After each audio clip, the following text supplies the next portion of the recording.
ইরানের জন্য সবকিছু করতেই প্রস্তুত রাশিয়া। শুনতে অবাক লাগলেও এমন ঘোষণা দিয়েছে বিশ্বের অন্যতম পরাশক্তি রাশিয়া। যদি এমন ঘোষণা সত্যি হয় তার মানে আসলে কি? তবে কি রাশিয়াও যুদ্ধে জড়াবে ইরানের জন্য?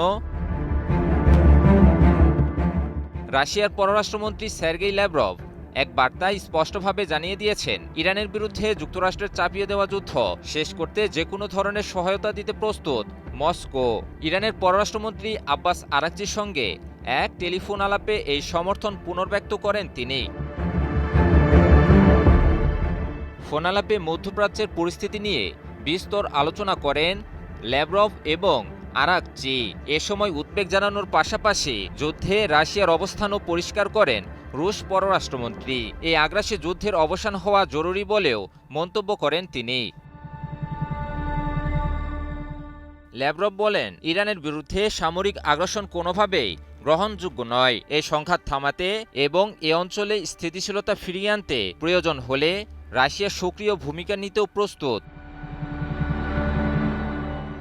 অন্যদিকে আরাকচিও রাশিয়াকে বর্তমান পরিস্থিতি সম্পর্কে বিস্তারিত অবহিত করেন। আরাকচি তুলে ধরেন কিভাবে যুক্তরাষ্ট্র ও ইসরায়েল যৌথভাবে ইরানের বিরুদ্ধে অবৈধ আগ্রাসন শুরু করে এবং ইরান এখনও কিভাবে নিজেদের অবস্থান ধরে রেখেছে।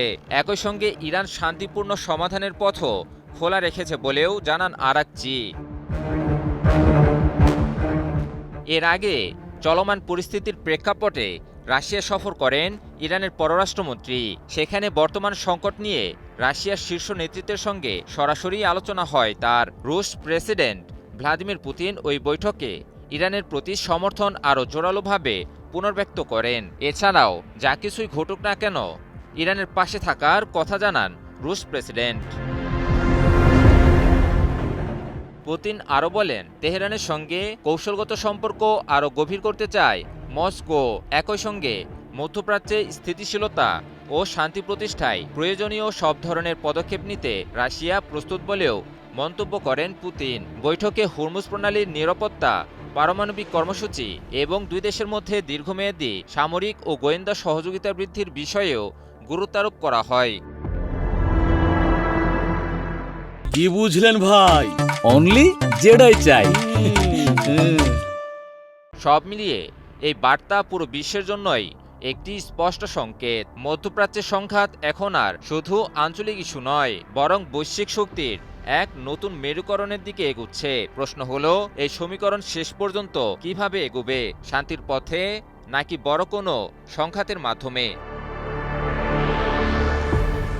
ইমন আলী, নিউজ 24।